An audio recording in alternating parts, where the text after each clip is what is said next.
First John 4 verse 7.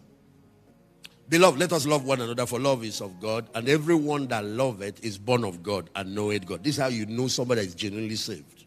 By this, all men will know that you are my disciples, when you have love for one. That's what he's explaining here.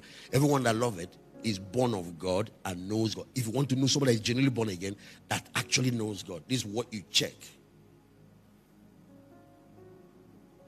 Not just the talk. Verse 8. He that loveth not, knoweth not God, for God is love. Do you see that?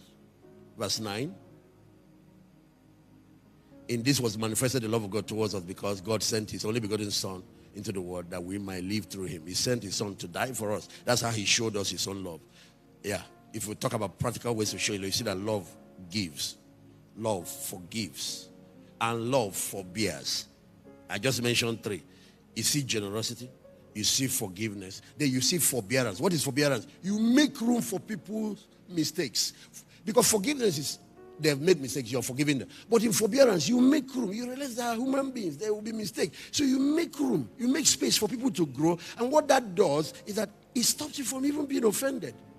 We do it for our children. So when children poo-poo, when they are walking and they fall, nobody gets offended. We just carry them and help them. Forbearance. Make large room. Give people space to grow.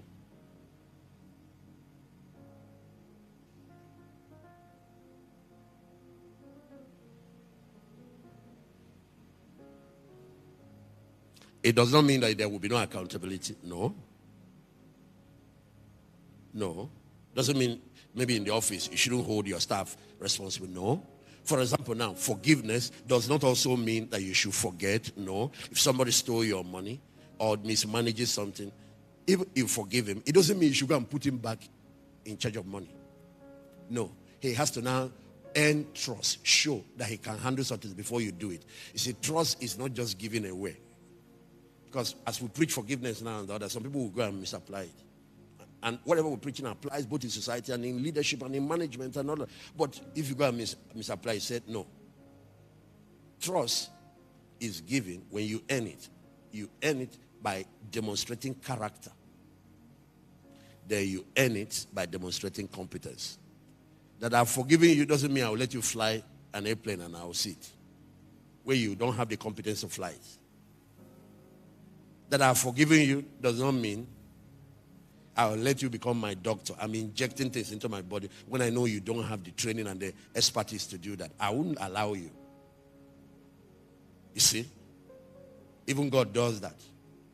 He shows faithfulness. He trusts you with more things. So that is a different aspect. You need to understand that. Yes.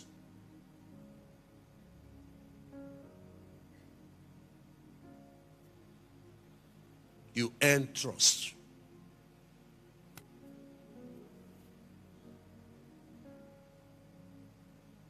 Somebody came to your wife and abused your daughter. He said, no, I'm forgiving him. We have jailed him, but now I'm forgiving him. Tomorrow you invite him back. No. You will relate in office and Mr. Biggs and other, but my house is out of bounds. If over the years I see that you have changed and there will be opportunity and you have grown back and you have a man of integrity and that's where you can have, is not, you don't just restore where a person has not shown credibility and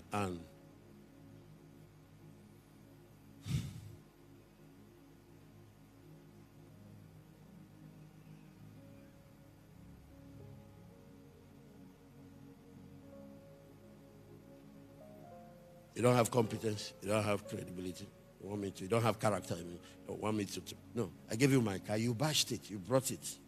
A responsible person would have even fixed it before bringing it. Let's assume you brought it. You won't get it again. I can forgive you, but you're operating in it.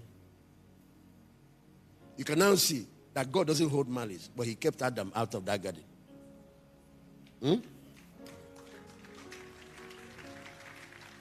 After he went and violated the trust and took the forbidden.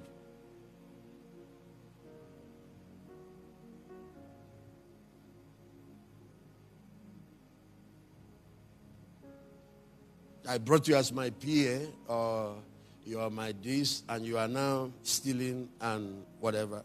Yeah, I will forgive you, but you've lost the job. It's not vendetta. I don't want you to hurt more people, damage more things.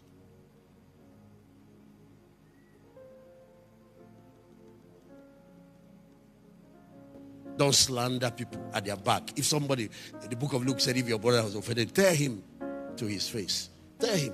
Call him and tell him this thing is not right. Why will you do this? And then you, after the whole thing, let it go. Don't go behind and be destroying another person. Working in love does not always mean that you won't confront people. No, sometimes in leadership you have to confront people. Things are going wrong. You are a manager, you are a leader. You have to confront it. But after that, don't go be carrying malice and don't slander people. Don't speak evil of people. Don't do character assassination. Be kind to one another. But don't let people take advantage of you either. There are people, I'm talking about those ones. Go around lying to, no. Don't take advantage of people. Heavenly Father, heal your church. Heal the church.